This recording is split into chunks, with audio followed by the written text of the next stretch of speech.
الرحیم الصلاۃ والسلام علیکہ یا رسول اللہ، الصلاۃ والسلام علیکہ یا حبیب اللہ۔ اللہ کا نام لے کر شروع کرتا ہوں جو بہت نہایت رحم فرمانے والا اور بخشنے والا واحد مالک و ذات ہے۔ جو مشکلات آج کل بہت زیادہ سامنے آ رہی ہیں وہ ایک جائیداد کی تقسیم کے بارے میں۔ آج کل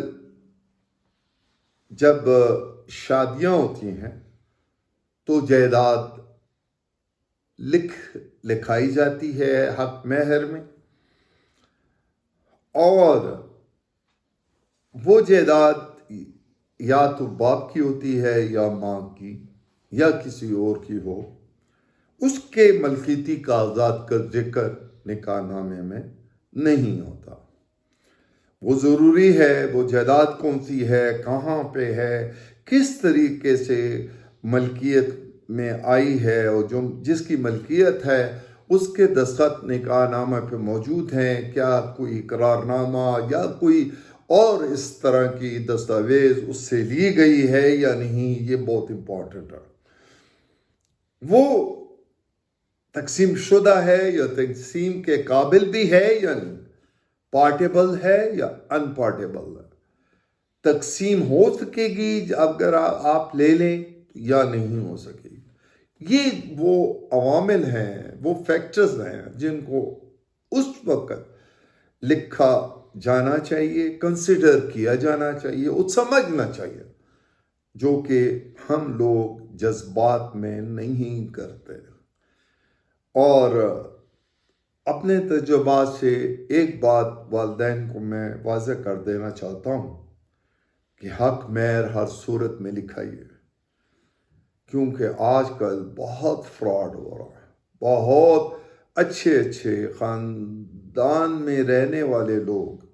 جو اچھے لوگ نہیں ہوں گے، ان کے ماں باپ اچھے نہیں ہوں گے، دھوکہ دیتے ہیں، اس سے بچیے۔ قانون جو تقسیم کا ہے بنیادی طور پر دی پارٹیشن ایکٹ 1893، قانون جو تقسیم کا ایکٹ ہے، ضابطہ ایکٹ ہے، وہ مجریہ 1893 کا ہے، اور اس سے ریلیٹڈ پروویژن جو ہے وہ آرڈر 20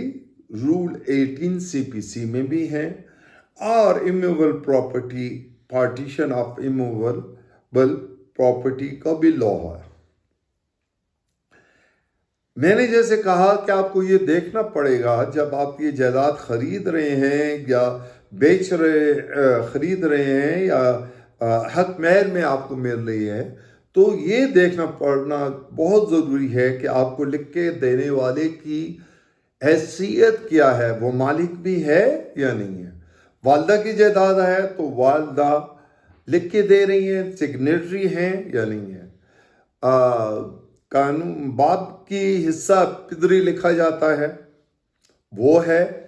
اس کا باپ کا دستخط ہے، انگوٹھا کا نشان ہے حق مہر نکاح نامے پہ یا نہیں ہے۔ نکاح خواں اور نکاح رجسٹرار سے بھی بڑا محتاط رہیے، اور کسی صورت پہ ان پر بھروسہ نہ کیجیے۔ ایسے لوگوں پر بعض ان میں بھی کالی بیڑے ہیں، بڑے اچھے شریف لوگ، نیک لوگ ہیں جو کسی طور پہ نہیں بکتے، لیکن بعض لوگ بک جایا کرتے ہیں، اور وہ لڑکے والوں کا ساتھ دیکھ کے ایسے قانونی پیچیدگیاں پیدا کر دیتے ہیں جو عدالت میں آپ کو کئی سالوں میں بھی ٹھیک کرنے میں وقت لگے گا اور ٹھیک نہیں ہو سکیں گے۔ لہذا لکھتے ہوئے ایک جو بھی قانون ہو، جو بھی جائیداد ہو، اس کے بارے میں تحقیق کریں، اس کی رجسٹری ہے تو وہ ساتھ لگا دیجئے، انتقال ہے وہ لگا دیجئے۔ اگر جائیداد زرعی ہے تو اس کا بھی نقشہ بنائیں، اور اگر جو رہائشی ہے یا کاروباری ہے اس کا بھی نقشہ بنائیں، اور نقشہ میں یہ تعین کریں کہ کون سا اس جائیداد کا حصہ آپ کو دیا جا رہا ہے. اس حصے کا باقاعدہ رنگ بیچ میں بھر دیا جاتا ہے، یلو کلر، گرین یا جو بھی ہوگا، کہ یہ گھر کا پورا جو ہے وہ یلو ہے، اور گرین حصہ جو ہے جس کی پیمائش اتنی ہے وہ کر کے دے دی گئی ہے. تو کل کو قانون کے تقسیم کے دائرے میں آپ کا کیس نہیں آئے گا، کیونکہ وہ آلریڈی مالک خود تقسیم کر کے آپ کو دے رہا ہے. لیکن اگر ایک پورا گھر کنال کا ہے اور اس میں حصہ رسدی ایک بیٹے کا ہے، فرض کریں 4 بیٹے ہیں تو ایک ماں ہے، پہلے ماں کا حصہ نکلے گا 1/8. اگر اولاد ہے 4 بیٹے ہیں تو ان کے 4 حصے بنیں گے. تو 4 حصوں میں سے کون سا حصہ آپ کا ہے، وہ لازمی طور پہ ایسا لگائیں، ایسا حصہ چوز کریں جس کی ایکسس آسان ہو، جس کا گیٹ بنایا جا سکتا ہو، جو سیپریٹ آسان ہو، سیپریشن اس کی پارٹیشن آسان ہو، ڈیویژن آسان ہو جائے. تو وہ آپ اپنے حق مہر میں لکھوائیے اور اس کا باقاعدہ طور پہ آپ کابینامہ بھی کرا لیں پہلے سے، اور جو کہ قانون کے مطابق کسی کورٹ فیس کا محتاج نہیں ہے، اس میں کوئی لاگت نہیں آتی ہے. بعض لوگ پکی رجسٹریاں کراتے ہیں، اس کی ضرورت نہیں ہوتی، اس میں کافی خرچہ آ جاتا ہے جس سے لوگ بھاگ جاتے ہیں. لیکن آپ بے شک وہ کر سکتے ہیں تو پکی رجسٹری کروا لیں، ورنہ یہ نقشہ ضرور لگائیے گا اور اس میں نشان دے دیں کہ کون سا حصہ آپ کو دیا جا رہا ہے، اور تاکہ کل کو خدا نہ خواستہ اللہ نہ کرے آپ کی جدائی ہوتی ہے، خدا نہ خواستہ اور کوئی بات ہو جاتی ہے، تو آپ کو عدالتوں کے چکر لگانے میں صرف یہ نہ کرنا ثابت کرنا پڑے گی کون سا حصہ آپ کا. دیوانی مقدمہ سے آپ بچنے کے لیے ایسا کیجیے گا کہ پارٹیبل پراپرٹی اور اس کا باقاعدہ نشان لگائیں. اگر پارٹیبل پراپرٹی نہیں ہے، وہ تقسیم نہیں ہو سکتی، تو آپ پھر اس کا اور کچھ وہ لگا دیجئے، ٹھیک ہے، کہ اتنا میں نے حصہ دے دیا اور یہ اس کے پاس رہے گا، پورا گھر اس کے پاس رہے گا جب تک اس کو اس کی گھر کی بازاری قیمت جو ہے اس کے مطابق نہ ادا کی جائے. یہ پوزیشن اس کے پاس ہی رہے گا، ٹھیک ہے. وہ آپ نے دیکھنا ہوگا، اور اسی وجہ سے آپ کو یہ تھوڑی سی محنت کر کے بڑے زیادہ مشکلات سے جان بچائی جا سکتی ہے. اور آپ اس سلسلے میں جیسے میں نے کہا کہ ملکیتی کاغذات کی جانچ پڑتال کر لیں، ان کو دیکھ لیں، ان کو اچھی طرح جا کے موقع پہ دیکھیں. بعض لوگ یہ لکھ دیتے ہیں کہ جی پشاور کی، مثلا پشاور کی حدود، لاہور کی حدود، یا راولپنڈی کی حدود، یا اسلام آباد کی حدود، کوئی بھی شہر کا نام لے کے اس کی حدود کے اندر اس کو ایک کنال کا پلاٹ دیا جائے گا.